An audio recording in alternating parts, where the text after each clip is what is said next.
Hi guys, very excited to have you here because I'm going to show you a really cool trick you can use when you play a D chord. And this actually works for any chord, but especially the D chord, alright? Because we're going to be using a very common chord progression, an A, a D, and an E. And we're going to make that super cool, alright? With the chord tricks that I'm going to show you.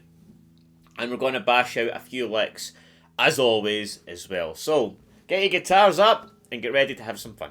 So, we're going to start off with the A chord right here, alright? So we're going to bar this with our first finger. We get the D, G and B, right? We want to see if we can get that E and E open. Now I'm using my fingers here, but you can use a pick, you can do whatever you like. You can strum this, you can pinch it. And pinching, by the way, if you're interested, all you need to do is get the bass note with your thumb, and the G and B mostly with your two fingers, your index and third finger. Pinch. Anyways, we've got an A, and normally we'd go into a D like this, right? But today we're going to do it a little bit differently. Instead of playing a D like this, we're going to play a D like this. And this is really handy because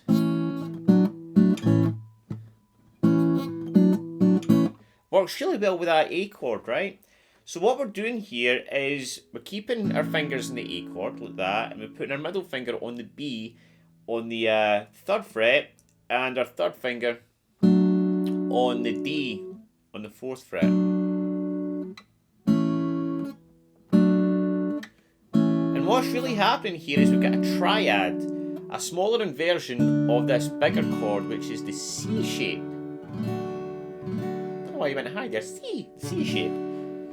Alright, now this is all within the caged system. Alright, which is another lesson for another time. Alright? But this is basically all part of the same chord. So if you look at the bottom part of this, we have the D shape, which then turns into the C shape. And if we take our pinky off here and just play these 3 strings, we have this inversion. Alright, just another way of playing the D. So A, D. Okay, now if we move this up 2 frets, this becomes an E chord. Alright, so I've got my A, D, E, A, D, E.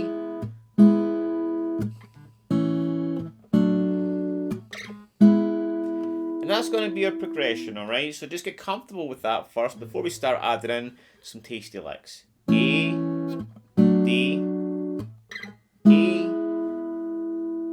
and A, D, E.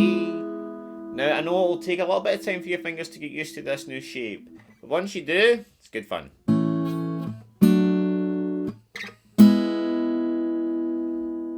Alright? And once you've got that under your fingers, let's add in some licks. Guys, I just wanted to tell you very quickly that my 12-week private coaching program is now live again, and that's where I take a very small handful of people and work with them one-on-one over a period of 12 weeks to help them transform their guitar playing. So if this sounds like you, if you have been stuck in the beginner phase for a long time, you've just been learning online and getting nowhere fast, and you're stuck in a rut, you want to be able to get to that intermediate phase as quickly as possible. You want to be able to play in front of family and friends and not feel like a guitar imposter. If you still struggle with things like bar chords, rhythm, the cage system, music theory, you want to be able to play up the neck and know exactly what you're doing, then this could be for you. Just fill out the application below and I'll get back to you. So the first tasty lick I'm going to play with this progression sounds like this.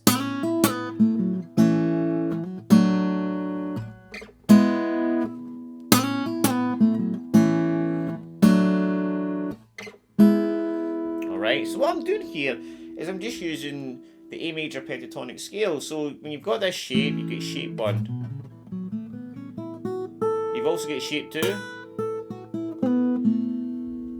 So the notes that we're really going to focus on here, from the D string, 2, 4, 2, 4, 6. Alright, on the G, 2, 4, 2, 4, 6, 5, 7, 5, 7. Right, in the B and E. practice going up and down them, getting the muscle memory dialed in, then you know you can use those notes to kind of create your own stuff. But the lick that we're going to focus on goes like this. Alright, so you're taking your third finger, you're sliding from 46 in the G, middle finger on 5 in the B, then coming back up to the G and sliding back down from 6 to 4. And then 2 on the G.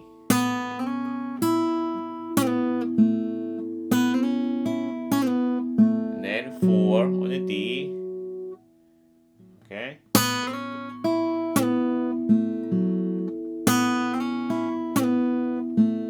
And then in the chord progression. A, D, E, lick. E, D, E, E, D. And then to mix it up a little bit, we can add in this little lick.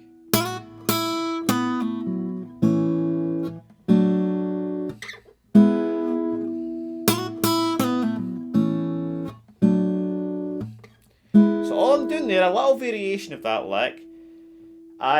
While I'm here on the D, or the E, sorry, I use my middle finger that's already on 5 in the B, slide it up to 7, back to 5, and then again just slide from the G. But this time I kind of pull off onto the 2 in the G. And you can do this either way. You can kind of add your finger on as you take your finger off there, or slide them all back. Or you can just get the note as well. Okay, so again, 5 to 7, 5 on the B, slide from 6 to 4, 2 on the G, and then 4 on the D, then back into it again.